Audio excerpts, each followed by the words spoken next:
Good evening, everyone. This is Jaren İskit, and you are watching What's New, What's News. As today is April 23rd, and we will discuss very important subject today, as Hamas leader Haniyeh visited Istanbul, President Erdoğan, during the escalated tensions between Iran and Israel, and that is why this visit was really vital, crucial for international media. So I would like to invite political scientist Dr. Birol Başkan. Let me invite him. Welcome, Mr. Başkan. How are you? Thank you. Thank you for inviting.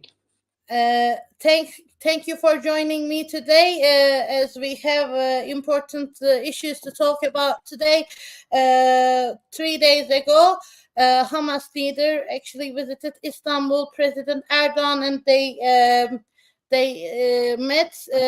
The meeting wasn't open for the press, but some bullet points after they made a statement about it, about the meeting.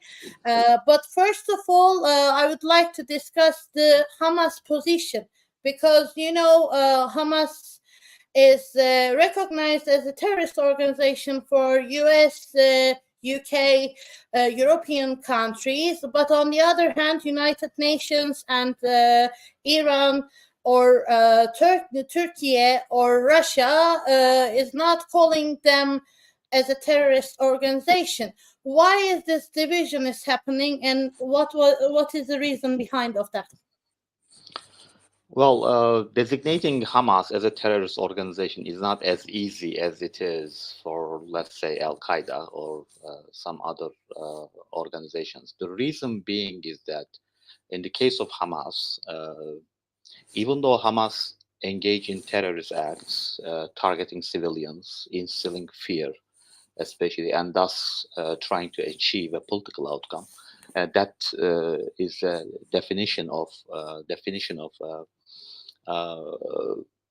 terrorism, but also it has also a national liberation movement. Can be easily described as a national liberal organization. Israel is often described as, by some, as the last white settler colony, and that's for a good reason. If you look at the history of Israel,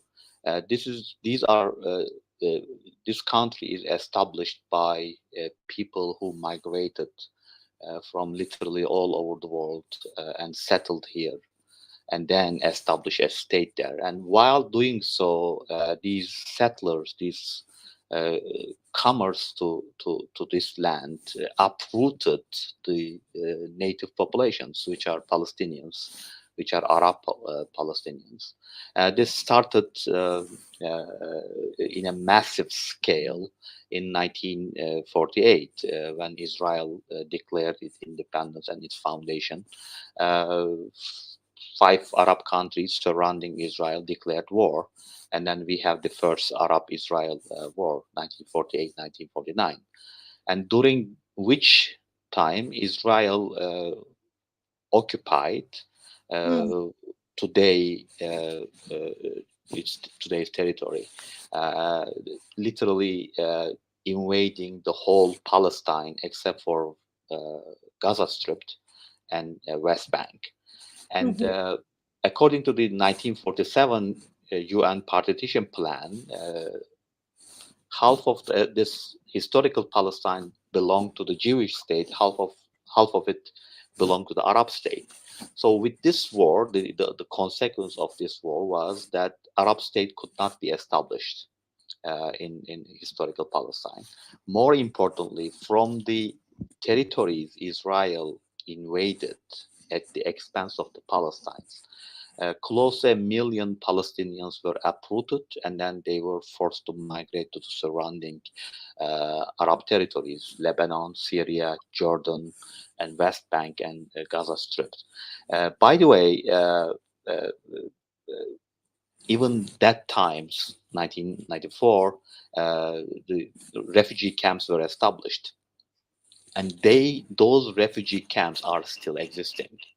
So there are Palestinian refugees from 1947. They are there. And after that, we had systematic uprooting of Palestinians, denial of Palestinians going back to their own territories. This is the root cause of the current Palestinian-Israeli conflict. We are talking about right now, according to the UN records, up to 5 million Palestinians who are in the refugee status. And these people are living not that great life, to say the least. Now, Palestinian resistance started immediately after 1947, but became organized only after 1967 fully under the leadership of Yasser Arafat, the leader and founder of Fatah. And that Fatah and many other secular organizations led the resistance, Palestinian resistance against the Israeli state all the way to the late 1970s, by the time of which they have lost their kind of steam for many reasons that I would not like to go into depth in your program. Starting in the late 1970s, for example, Yasser Arafat was in Tunis. Like I guess in 1982, he moved to Tunis. So by the 1980s, Fatah and then secular Palestinian resistance was no longer a force to reckon with. So literally, the Palestinian resistance stopped. That is the moment when the religious movements, and Hamas is one of them, and the other one is Islamic Jihad. And Hamas is, of course, was born out of the Muslim Brotherhood branch of Palestine in Palestine. They took over, let's say, the flag of resistance, and then they continued the resistance to this day. And those Palestinians, if you talk to them, whether religious or secular, it doesn't really matter, who wants to continue fight against Israel, they see Hamas as the only group, along with Islamic Jihad, which is fighting a legitimate national liberation struggle. So for this reason, it is very difficult to, and also Hamas, very careful not to undertake any terrorist act outside of historical Palestine, like neither in the United States, nor in Europe, nor anywhere else. For that reason, it's very difficult to designate. And those countries which designated Hamas did so because of the request of Israel. Otherwise, I am sure, even though they would not really agree to killing of civilians, nobody should legitimize the killing of innocent civilians. Even those who are soldiers who are in civilian graves, right? Still, Hamas is undertaking these actions, as we have seen last time in October 7, right? Many civilian people were harmed, captured, kidnapped, and right now still they are at large. And then now that is part of the problem Israel has to deal with to save these people from Hamas. I mean, I guess nobody should justify violence against innocent civilian people. That's a terrorist act. But the thing is that, again, it's not whataboutism. It's not about, but there is also this element that these people have a very legitimate cause for staging a struggle against Israel, even though they sometimes might be very illegitimate. That's why many countries prefer not to designate Hamas as a terrorist organization. Well, yes, all the relations are very in a very sensitive line, so it is very difficult to designate this as a terrorist organization, either terrorist organization or a normal political figure. Last week we woke up in a day with Iran's rebellion, and the tensions escalated between Israel and Iran. During that time, of course, Hamas leader Haniyeh's visits to Istanbul is really crucial. And he met with President Erdogan, and during the time, actually, our foreign minister Hakan Fidan was also meeting with Egypt's foreign minister as well. So those meetings were really important to Turkey and also the international relations. Why do you think at this time Hamas visited Istanbul President Erdogan? Well, I guess two sides have their own reasons. There's not just one reason that works for both sides. I guess two sides have their own reasons. From Erdogan's perspective, I guess the AK Party leadership has realized that their continuation of trade relations with Israel has cost them some legitimacy, especially among their very hardcore supporter base. We have seen this with the rise in the votes of the Yeniden Refah, New Welfare Party. New Welfare Party, which is a continuation of the old Islamist Welfare Party. And many conservative religious people who are usually very strong supporters of Erdogan are also voicing their kind of distaste with this ongoing trade with Israel, right, which are very well documented. Even the state itself is not denying this. Even though I think there's a good case to be made about Erdogan's support for Hamas, right? There's no question about that. But at the same time, continuing to trade with Israel is kind of seen as a hypocrisy. How are you going to reconcile these two facts? I'm not going to do that, of course. I mean, I don't know. Like, I guess the AKP leadership, AK Party leadership, should legitimize their own contradictions, their hypocrisy. But I guess Erdogan this time saw that it is costing him. Continuing this trade relations with Israel has cost him some political capital. And then I guess he wants to correct this image by inviting a Hamas leader and then meeting him in Ankara. Actually, he hugged him in front of cameras, which is a very friendly and gesture. So from Erdogan's perspective, I guess it is mostly like to correct his image among its own voter base, but also among the Palestinians, because the Palestinians themselves are also very critical of Erdogan continuing relations. Even though Erdogan might not be himself is continuing, but still Turkey is continuing trade relations, right? From a Hamas perspective, it is difficult to speculate. I mean, there is no reason why he should not come and meet with President Erdogan. I mean, this is a kind of a recognition of Hamas as a legitimate political actor, and then political leadership of Hamas will take every opportunity of such kind and not miss it. Right? So there is no good reason for Hamas leader if not to meet Erdogan. But this meeting also came at a very peculiar time, as you mentioned. And what that time is that there is, especially after this October 7 attack, and Haniyeh is based in Qatar, and Qatar has also a Hamas office that we have learned through which United States is kind of communicating with Hamas, thanks to Qatari mediation. But right now, after this October 7, Qatar is under heavy pressure, especially by Israelis and especially by the American public opinion, to cut its relations with Hamas. Qatar is a small country and then relies on the United States for protection. It's not like Turkey.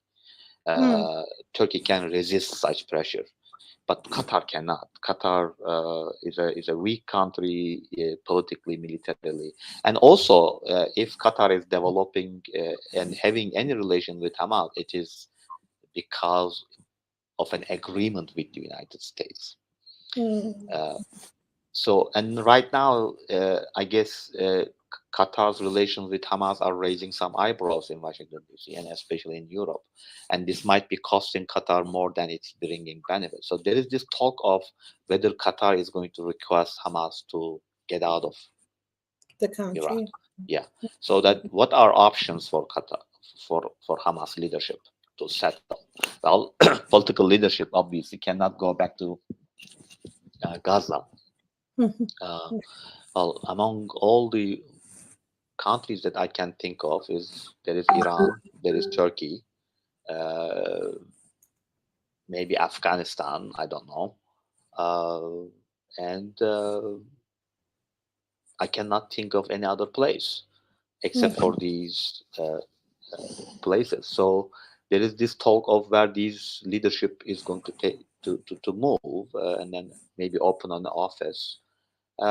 So maybe, most likely, I am sure Haniyeh came to Turkey to discuss whether it's a good idea to leave Qatar, to relieve some tension on Qatar, some pressure on Qatar, and then maybe settle in Turkey.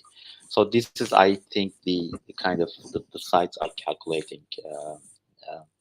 And also, I am sure Erdogan wants to have a positive role in releasing the kidnapped people that Israel is trying to, of course, save them from, and that's why Qatar is important. Qatar is a mediator, and maybe Erdogan is also contemplating that if he can help release of these kidnapped people, he's going to make a score, diplomatic score, great diplomatic score, not only with Israel, but also with the United States and with the whole Europe. Given the current economic situation of Turkey, I guess Turkey needs such a diplomatic breakout. But the problem is that I don't think that Haniyeh has much control over the military wing of Hamas. So even if Haniyeh wants to release the Israelis right now taken as hostage, I'm not sure whether he can persuade the military wing, which are based in Gaza. So I think these kind of considerations must have been going through the minds of Erdogan and also Haniyeh. Well, speaking about the headquarters of Hamas in Qatar, actually, there was an allegation about it, I think last week, and Sky News Arabic first revealed that possibility that Hamas headquarters might relocate again in another country, and also possibility to relocate in Turkey. However, after President Erdogan's Iraq visit today, on the way back to Turkey, he answered some of the journalists' questions, and one was about this possibility of Hamas headquarters moving to Turkey, and he said that he doesn't think that Qatar leader would think about moving the headquarters of Hamas in Turkey or in any other places. What is the possibility? You explained it, but what sort of consequences would that can cause? Actually? Well, I don't think that Hamas is going to relocate to Turkey, even though probably President Erdogan and Haniyeh discussed the matter. I think right now the status quo is the best for everybody, which that Hamas is remaining in Qatar, I guess, seems to be the best out of all. possible scenarios. And I think that is what's going to happen, because both Turkey and Qatar and their kind of connections in the United States are going to persuade America that this is the best choice. And Americans are going to be persuaded. Americans are the first, I mean, in the first place, agreed to this. And then for a decade, more than a decade, were very fine with Hamas living in Qatar. And now after this October 7, they began to question it. But I guess there is a good case to be made for Hamas remaining in Qatar than asking them to leave. And I guess Americans are going to be persuaded of this. So I don't think that there is such a possibility, even though they might have plan B, plan C, but most likely scenario is that the Hamas is going to stay in Qatar. That's the best for everybody. And another press statement that made after this visit of Haniyeh is the possibility of the peace talks again on the table now. Well, there were some Turkey last year tried to make a ceasefire between Israel and Palestine during that time, last July. Since then, it was on and off on the table, but not specified any kind of meetings, any kind of negotiations or anything else. But now it is especially now on the table again. Is there any kind of possibility that there will be a ceasefire between Israel and Palestine, you think? Yes, I see that possibility, but not because of the efforts of any regional player, but I guess the American establishment, very pro-Israel establishment, might having their own political problems because of this. I mean, look at the student protests in Columbia, in New York University. Yes. And if imagine that, I mean, I am hearing this from my Palestinian friends of mine who are working in the university, but also if you look at the statements made by many different people who are working in universities, I mean, among the young generation right now, the pro-Palestinian sentiments are very strong. And I think that the American political establishment is going to take this into account, which means what? I mean, Israel has been waging a very relentless and very violent, brutal campaign against Gaza to punish Hamas. Oh, we can understand their psychology too, right? After October 7, I guess it was very shocking development. And it came at a time when Israel was normalizing its relations with everybody in the region. It was kind of a new spring for Israel. And then suddenly this attack came and then it destroyed everything, right? So a great opportunity is missed, to be honest with you, in terms of Israel normalization within the region. If Israel normalizes within the region, I think not in the short run, but maybe in the medium and long term, this would have also benefit the Palestinians, but that is kind of a torpedoed by the October 7th attacks. That's unfortunate. But right now, Israel relations in the region are not defensible. The way Israel dealt with this problem is so gross that even the American political establishment is right now is kind of wavering between what they should do. And I guess if Israel and if they don't declare a ceasefire in Palestine in a week or so, I guess the student protests are going to get more and more serious. It's already serious and it can get more serious. And I guess and especially in a year of elections, elections are coming in November.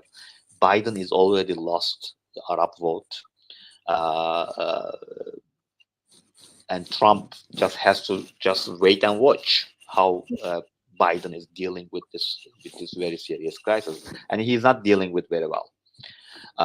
So given this situation, I guess U.S. has every reason to enforce a ceasefire.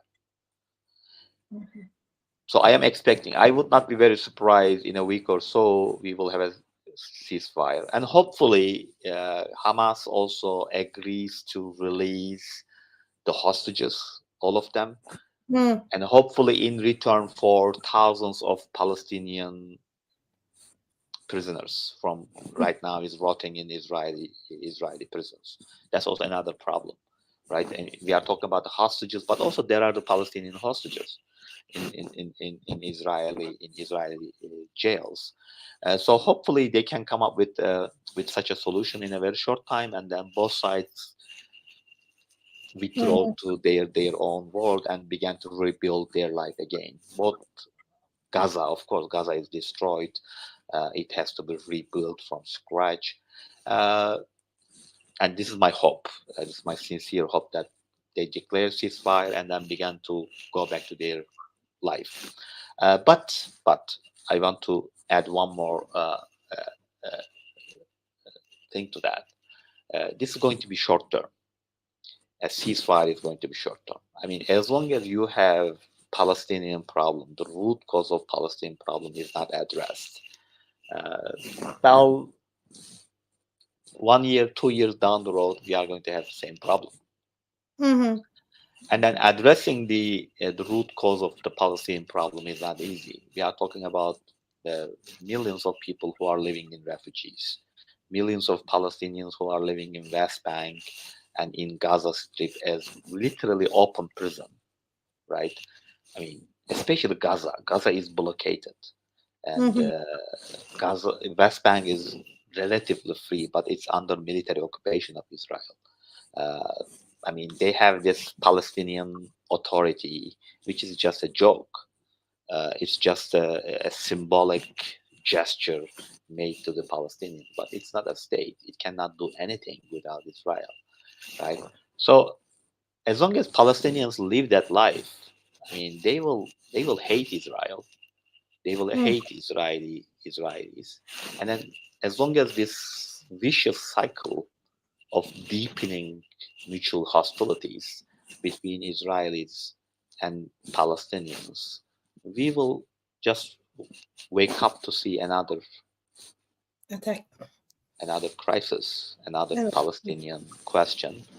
So this will be with us in the rest of our lives, and maybe after. Hopefully the ceasefire, because now it is getting worse and worse every day, and all the humanitarian aids are not even reached the region as well. So it is very vital to do that immediately and swiftly. Hopefully it will come up soon. How about, we know the tensions between now Iran and Israel, and Israel responded for the resilience as well, Iran's resilience, but it was kind of very soft one. Nothing happened. They were talking about attacking Iran directly, but nothing. The outcome wasn't like that. How will be the role of Iran? Because we know it backed, I mean, it's not official, but it backs to Hamas as well. What do you think for the future of these tensions will escalate, or what? Well, I am glad that both sides, both Iran and Israel, faked harsh retaliation. Otherwise, the region might have a much serious problem, another war, another escalation of conflict, and even United States might be brought in, hitting Iran, and then a new mess. The region is already in mess. We would have a double mess. So I am very glad that both Israel and Iran faked retaliation. So Iran's strategy is very long term. Iran will never stop its policy of irritating Israel. How Iran can irritate Israel? By supporting Hezbollah, by supporting Hamas. There is no reason that Iran is going to stop suddenly supporting these two agents, which are doing much better job in kind of irritating Israel than Iran itself. Well, Israel, of course, know that without Iranian support, neither Hamas nor Hezbollah is going to be powerful forces, especially militarily talking. That's what Israel is concerned about. And as far as I know, I mean, neither Qatar nor Turkey can help Hamas militarily. Can help financially, diplomatically, but militarily, I guess only Iran dares to provide Hamas weapons. Now, and Israel knows that. I mean, if you look at research undertaken by in the international think tanks, media outlets, all the research shows that Israel is very much convinced that Iran is supporting Hamas, Iran is supporting Hezbollah, and then you don't need much evidence to believe in that too, right? So as long as Iran does not change its policy, for Israel, Iran is going to be the number one enemy in the Middle East.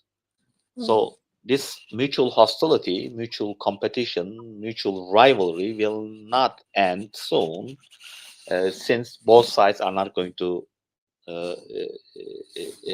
quit their decades-long policy. Israel, the problem is that Israel cannot harm Iran with its military capability. Well, Israel is has the best military, especially in terms of air force, has a great air force. But I am not sure whether they can project their power across 1,000 miles and then go into the depths of Iran and then hit these nuclear facilities or Iranian targets. It might be very, very difficult. So Israel policy is to use its lobby in the United States and then push United States hit Iran. This is Israel policy in the last decades. Sometimes Saudi Arabia and United Arab Emirates also joined Israel in this task, but all failed. No American president took this seriously and then hit Iran so far. So that means that, and I don't think that any American president will do that. I mean, simply because Israel wants that, America is not going to do that. So we will have this status quo situation remaining for a few decades more, I think, as long as neither side does not develop the capacity to very much harm, militarily speaking, the other side. And for the moment, neither side has that capacity, which is, a very strong air force, which can be used to hit each other's target. Iran doesn't have, Israel doesn't have. This is good for the region. So as long as the America is kept out of militarily, out of the region, I guess we will have the status quo for some time to come. Okay, I think these are the latest development of the region coming from Middle East and Turkey, and the relations between Turkey and other Middle Eastern countries. Is there anything you would like to add? Because we're now we can close this discussion. Yeah, I guess we have already covered enough. I don't want to add more topics to have to already a lot of topics that we have discussed. So let's not confuse your audience further. Okay. Thank you very much. I thank you very much. Dr. Birol Başkan, it was a pleasure to have you. Thanks for your time, taking your time to be with us today for this YouTube debate. Hopefully, we will meet for more for the coming days as well, if you are available, of course. Thank you. I thank you very much for your invitation. Well, right. Middle East, the region is very complex, and the relations between all the countries are very complicated. But of course, the recent events in the Middle East and Turkey, there are some crucial developments happening for sure for the coming days. We don't know whether Hamas headquarters will relocate for another country. Either this is Turkey or any other country. We will follow it closely, and we will discuss it again. I wish you have a lovely week. On Friday, we will come up with a new discussion for sure. Till then, have a lovely week. Bye-bye.